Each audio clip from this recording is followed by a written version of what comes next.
Alright, we're on the draw against Reflect Italian Aggromancy. This is a gauntlet deck. I like to run a lot of my decks through these kinds of aggro decks on the draw just to see whether they're viable. I think if your deck can't beat aggro, specifically one of the best aggro decks in the game, then your deck isn't going to be viable in even a local meta where aggro is heavily prevalent. We want to keep the Scorn. The Cheshire Cats we can probably pitch. So in order, I want to put the cat on bottom, followed by this, and then Nyarlathotep's the worst in this matchup. So we have a turn 1 Executioner that's really good for us. We just have to hope he doesn't have a strong start that just absolutely crushes us. So here he's got his redstone. He's gonna filter. Um, doesn't look like yeah, it doesn't look like he has the Ruckegg Thug. So luckily for us, he doesn't have an extremely godly start. He probably has the turn 2 Lancelot. Um, what I'm going to do is I'm going to set the Executioner as opposed to scorning him, and the reason why I'm going to do that is because it's better to hit him on curve than hit his hand early on. And this is because if I reveal his hand and it turns out that he has like 2 Lancelots or something, then all I'm doing is taking one of them and then I'm still taking 6, and that's not really what I want to be doing. So, looks like either a Goethe or Lancelot's coming down. Yeah, there's a Lancelot there. We're going to go ahead and flip. We're going to go ahead and flip ours here. And he's going to filter.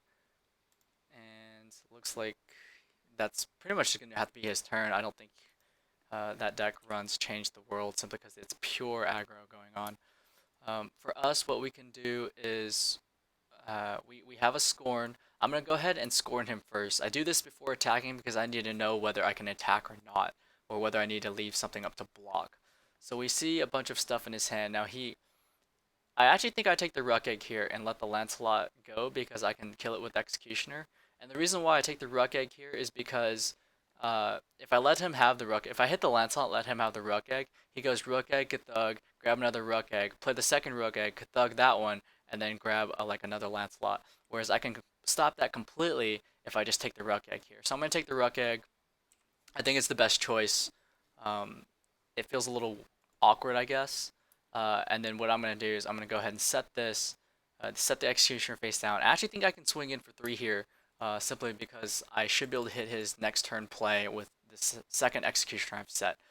So he's up, and we're going to see what he does here. He's probably going to play the Lancelot, and we're probably going to hit it. It's just a matter of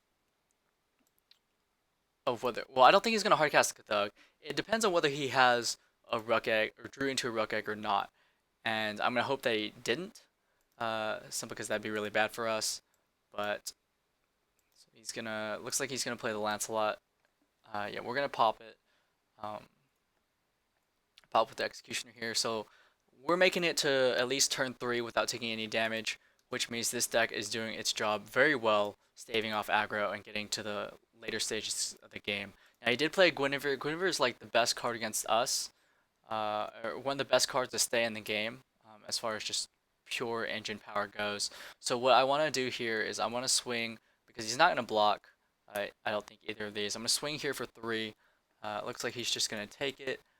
I'm going to swing here again, and I think he actually blocks this one because there's no reason not to. If he blocks the first one, I obviously swing the second one into it and kill it. But I don't have like an innate pump spell in this deck, so there's really no reason to um, block the Executioner unless he really wants to just sack off the Gwyn next turn, which might have been a thing, but I don't think it looks because he did make this block here. I don't think he wants to do that. I think he understands that if he keeps his Gwyn going like alive, it'll it'll buy him over the course of a long game here. Um, so I think I'm just gonna Thought Seize him here, and then let's see, go ahead and get rid of these. Yeah, I'm gonna have to take the Cheshire Cat here, most likely. I obviously don't take the Necromancy or anything else. Now I could just kill the Gwyn with the Space-Time Anomaly, and I think I'm gonna do that. Uh, but I don't think it would have mattered too much because he either takes an additional 3, or I get rid of the Guinevere anyway with the Space-Time Anomaly. So I think that's our best option. We're gonna hit the Space-Time Anomaly here.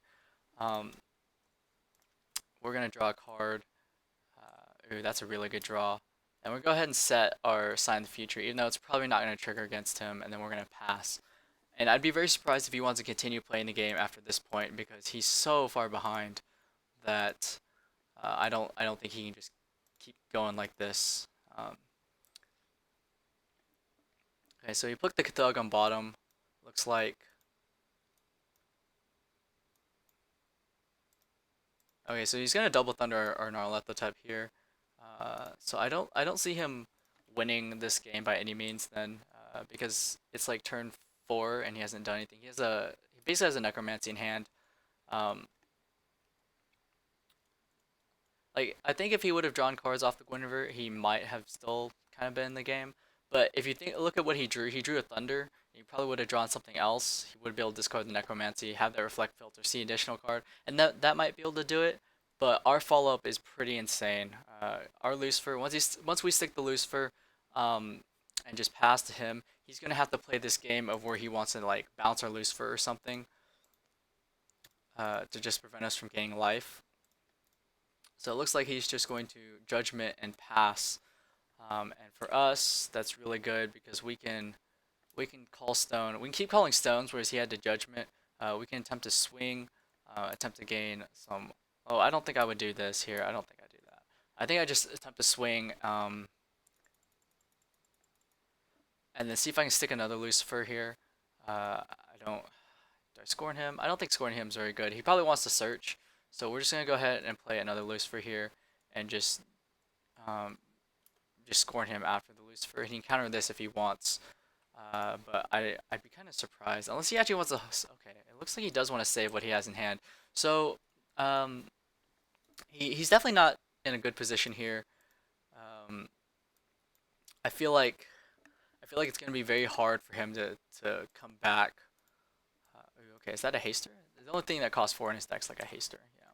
So he did kill one of our Lucifers. We're at the point though where we can probably just start gaining life with our Lucifer. Um, or we can attack and trigger that life gain, or at least attempt to. Uh, yeah. Attack, trigger this life gain, and I think he's gonna bounce, simply because he doesn't want us to be out of reach of like a bunch of burn. Oh, that doesn't go to discard. That goes to my hand. And then we're gonna go ahead and replay the Lucifer here. But it's not good for him either way. He's just under so much pressure here. And then we'll pass. Uh, I think he would flip back here. Yeah, it looks like he's gonna flip back because he wants to see what he gets. He's gonna put the something on bottom. So all we know is he has a necromancy of the Undead Lord. I don't know if he can actually win at this point because if he's just gonna have to bounce our Lucifer each turn to prevent us from gaining life, we're at 40, right? So like we're not even close to anywhere dead. This sort of game plan isn't gonna work out for him, and I think depending on what he's drawn, he might just want to concede at this point. Okay, it looks like we're gonna go to game 2. Scoop and sideboard here. I don't think that we necessarily need to sideboard much of anything, and that's mostly because um, our deck is already geared to beat him on the draw. We're geared to beat aggro on the draw, but we can make some changes here, that might help us. I think the sign is not particularly great here, whereas a couple spirals might be. Sign, I think I do want to keep 2 signs. I almost feel like I don't want to bring in the spiral, the 1-0 spiral. So it might actually be better to just keep signs, because what matters is what he has on board and not so much what's in his hand. But the more I think about this deck, the way he would try to finish, usually with the Pumpkin Witch finish, is he's gonna do it through flying. So he's gonna play like a Lucifer, or he's gonna play something, and if we don't have a Lucifer, then we just die to a bunch of flyers that all have swiftness. So by that logic, it's actually better not to have signs because I think that plan plays around sign, whereas siding into a bunch of spirals, what that does is it hits those cards in hand that are part of that Pumpkin Witch combo, and I think that's more important because I think he's gonna play around sign. So this hand is just I'm gonna pitch those because unless we actually hit the Dark Depths, then it's not gonna bode well for us. And our hand is just it's god awful. So I'm gonna hope he doesn't have like this crazy start, just come out of the gates. If he does, then we're probably we're just gonna cry. So he's up, and hopefully we don't just get smashed in. Granted, his hand game one wasn't exactly the best. Oh, okay. So it looks like he's getting a Cthulhu here. Um, so we're gonna take at least 7. I wonder if he's probably gonna get a Lancelot just for that turn too. If he gets a Cthulhu, okay, so he got a Cthulhu, and basically that means that he has another Ruck Egg in hand.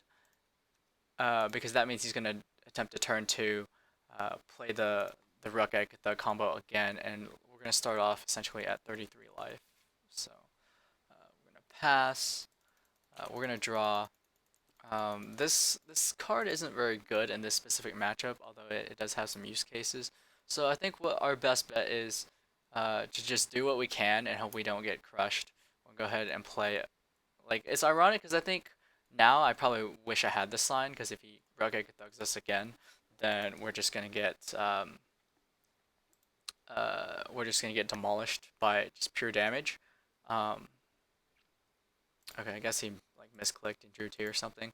But the barrier here doesn't do anything, and I don't feel like leaving up, like just passing with 1 is actually better than not playing the barrier. So it's best if we just play the barrier and hope we draw into like a good card on turn 2. So here I think, unless if he gets another Cthulhu here, I think we just instantly concede. Unless, well, we wouldn't concede because we still have like 2.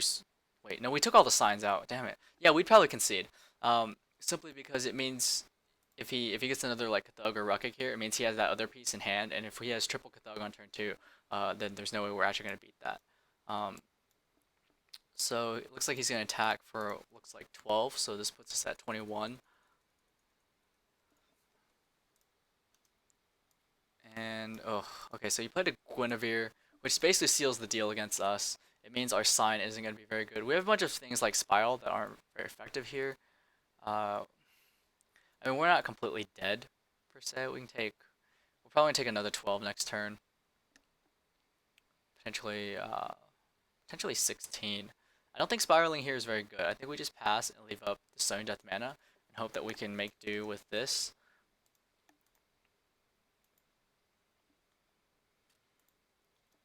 So it looks like he's gonna call Stone. So he's got little red. Okay, that's not very good for us because he's gonna get in a lot of damage. Okay. I'm not feeling very good about this at all. So he's gonna swing with the Lancelot here. Looks like. So it looks like we're just gonna take 6. And it looks like he's going to try to pump, so whichever one he pumps, that's the one that's going to be doing more damage. So it looks like we're just going to go ahead and attempt to get rid of the Lancelot here. He's obviously going to sack it off to Guinevere. He still hasn't used Reflectability yet, so he can still swing for there's 7. He can still swing for a lot of damage. We're at what, 8? I think we just lose this one, yeah. Because our opening hand was garbage. Yeah, if we were on the play here, this would actually get us out a little bit because it would kill 2 of his things. But it looks like, no, not with the little red. I mean, we have a Stoning Death, but like, if we kill one of these, okay, this isn't good either way. So I just have to pass here and leave up Stoning and hope he can't like finish me off. But the odds here are not very good at all, so if he has like a Lancelot in hand, we're just kind of dead here. I think I mean, I'm dead to so many different things like Thunder. There's a lot of different things I'm dead to. Yeah, we'll go to 1. It looks like he's just gonna attempt to pump this one all the way through, so we're gonna go back up to 7. I think. No, we were at 8 because we take 7. And then we're going to attempt to Stoning this one that he's pumped. Of course, he has the Guinevere in play, and that's our worst card to see. So, okay, so he has 2 Necromancies in the grave already, and if he just attacks, well, we have to take this one, but thankfully we're not dead to it. He could have a Thunder, he could have a Lancelot, he could have like anything in his hand. Okay, yeah, we'll concede to that. So that was a pretty swift kicking. Uh, his start was pretty godly. All right, so what was good there? The sign would have actually been good there. So maybe I just did sideboard kind of awkwardly. I don't think spirals are exactly what I want here because I think it's better to just bank on the signs, like actually having signs. As awkward as that sounds, I think his deck can play around sign pretty effectively, but it's probably not better than. I don't think we're gonna last long enough to get a pitch black minion, so I think we just have the signs. Um, Here we're gonna pitch everything because we definitely want to see an executioner in opening hand or like a scorn. Scorn's pretty good. For him, I'm kind of curious how he's gonna mulligan here. So we're on the play here. We can open with a scorn, which isn't the best per se. I'd rather have an executioner set because it's better to hit on tempo like what he's actually gonna cast. But here we can hit like a turn one Ruck Egg into Kathug or something like that. And so, all right. So if he does draw into a Ruck Egg, so this is actually a difficult decision here. If he draws into a Ruck Egg, then we get turn one Ruck Egged, and then he's gonna have like 3 Lancelots in hand. Whereas we can actually pass turn 2 with the Stoning to Death to kill the Lancelot. So I think it's actually better to make sure we don't get turn 1 Ruck Egg Kathugged. So we're gonna go ahead and hit the Kathug here, as awkward as that feels.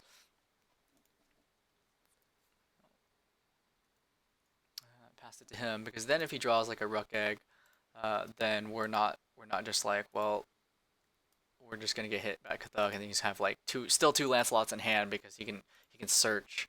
Yeah.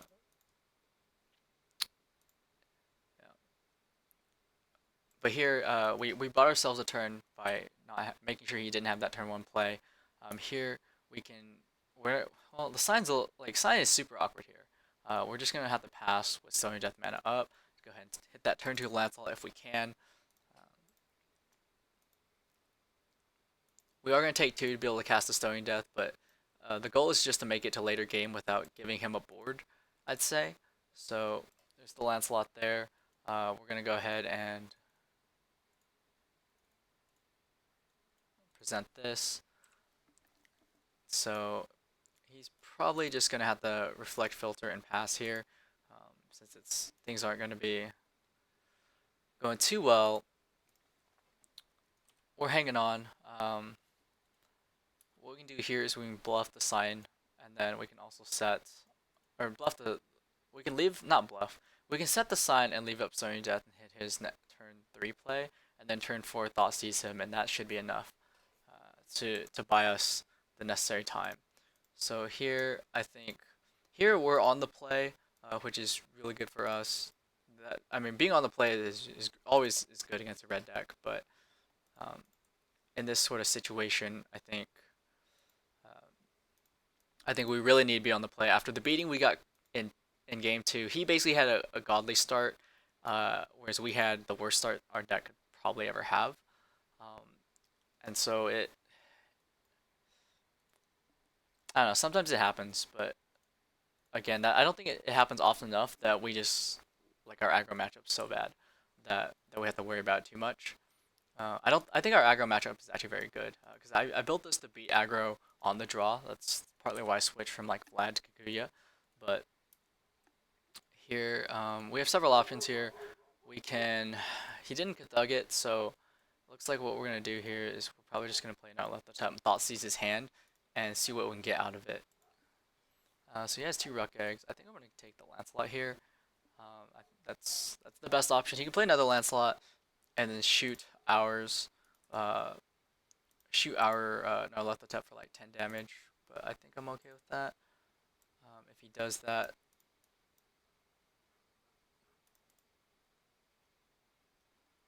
so it looks like he's gonna play the Lancelot here. He's gonna pump the Lancelot and then +2, and I think we just have to take the 10 here. I really don't want to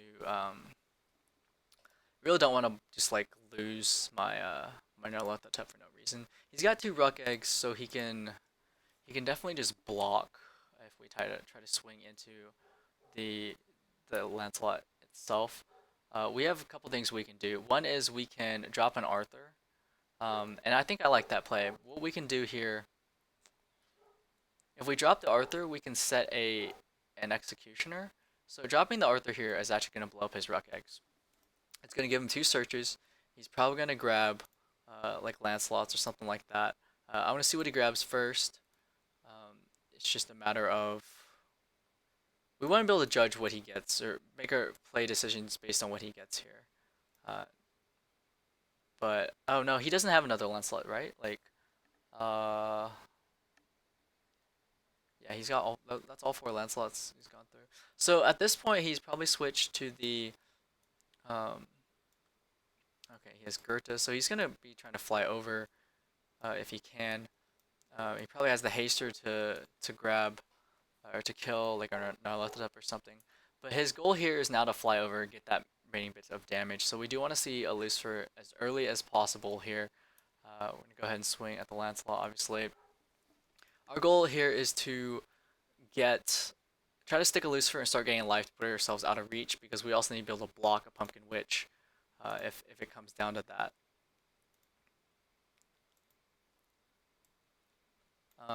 We also want to be careful of how many things he's accumulating in that graveyard, because of cards like Fetal Movement, which I know that deck plays as a one of. Looks like our Arthur's dead, but we don't have any ways to buy it back right now, so just something we're gonna have to live with here.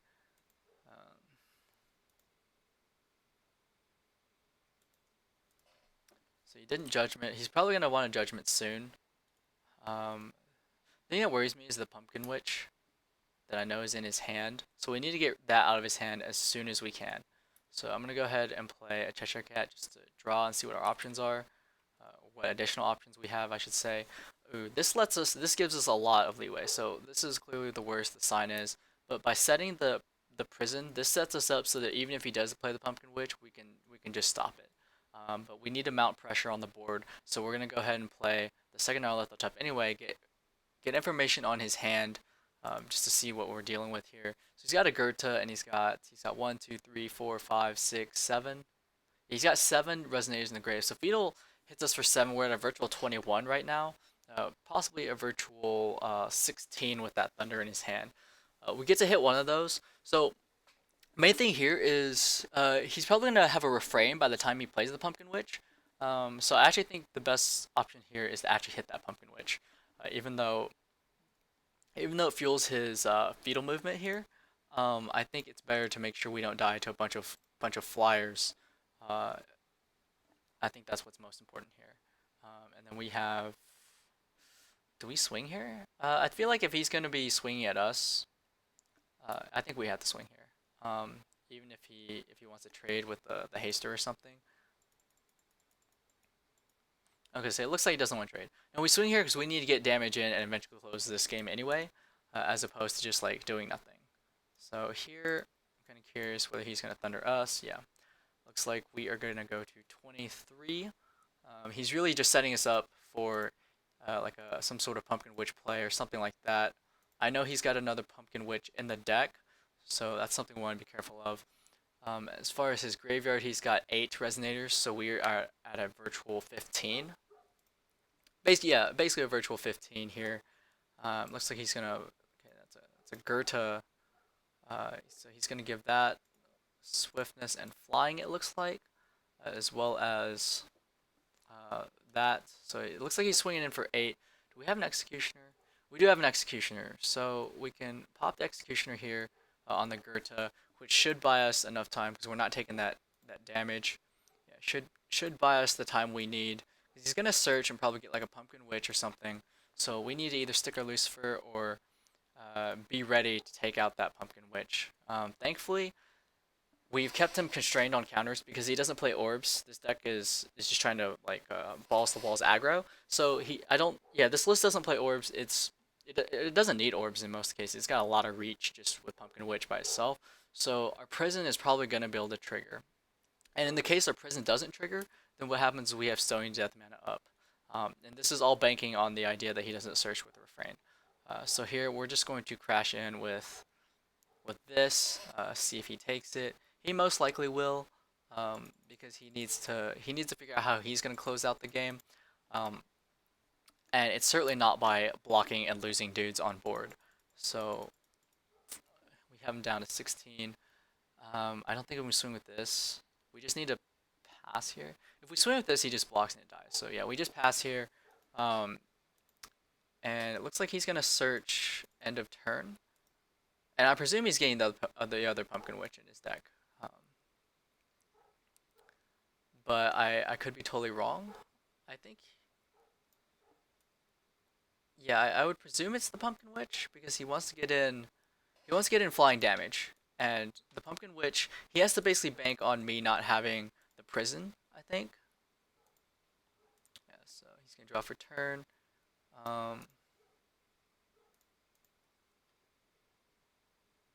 Looks like he activated Reflect Filter before cover here. Okay, this is interesting. So he's gonna call Stone actually. And the only reason why he called that 6 stone is probably because he drew Susanoo. That'd be my guess. Yeah, that looks like a Susanoo. So here we need to guess. Do we want to save the prison? I think we do want to save the prison for the Pumpkin Witch. If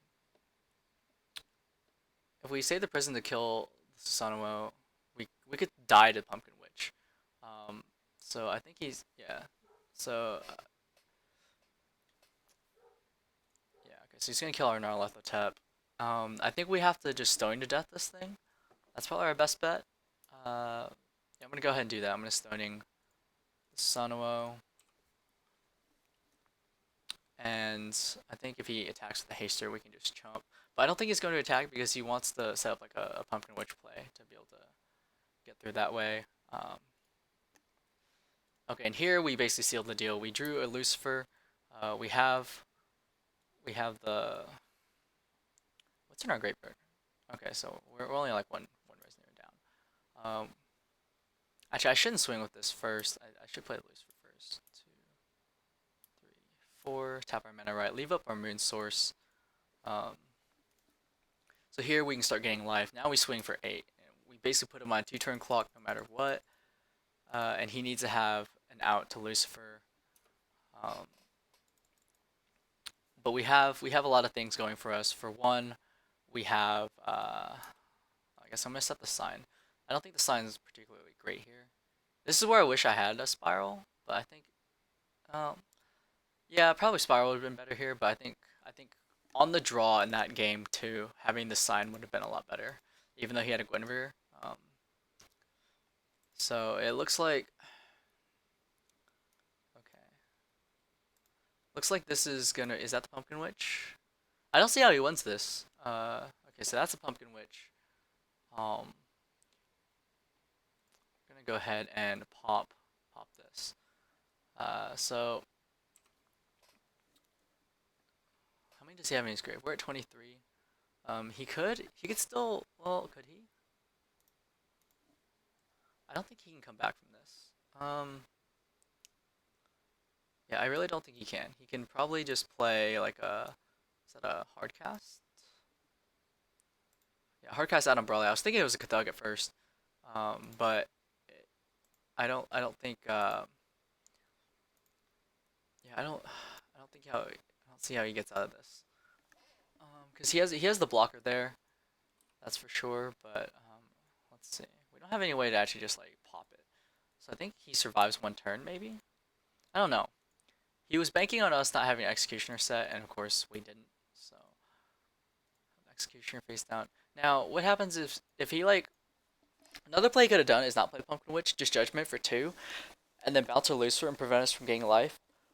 But he was under so much pressure. He can't do that at 5 life. He has to play, or he could have just played the Adam Brawley, I guess, and then not play the Pumpkin Witch, and then bounce our Lucifer, chump the Adam Brawley, take 3 damage, or no, we'd swing with Lucifer first. He has to bounce that. Then we just replay Lucifer, forces him to lose Adam Brawley anyway, and then our Nyarlathotep would be lethal. So yeah, no, he did that right. Our swing, he has to bounce. We don't even have to like try to life gain here. He has to bounce it to our hand. Oh, I guess it doesn't matter in any order that it's done. So yeah, no, my logic I'm stupid. Sorry. There's a lot going through my head in this game.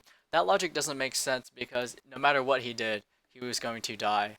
Uh, whether he bounced or whether he just passed, or whether he hardcast the Adam Brawley, and then Judgment and then passed and kept the Pumpkin Witch in hand, it wouldn't have mattered.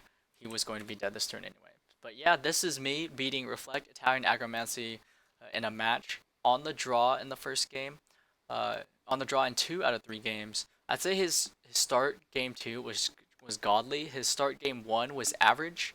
Actually, his start game 1 was pretty good too. I would say turn 1 Guinevere into multiple Lancelots is pretty strong, but it's pretty average for his deck too. It's not godly like turn 1 Cthulhu, turn 2 double Cthulhu. But godly hands are less rare for him, and I think if we didn't have an awful hand, if we had an average hand, I think we could have even kept up with that, or we could have competed with that still.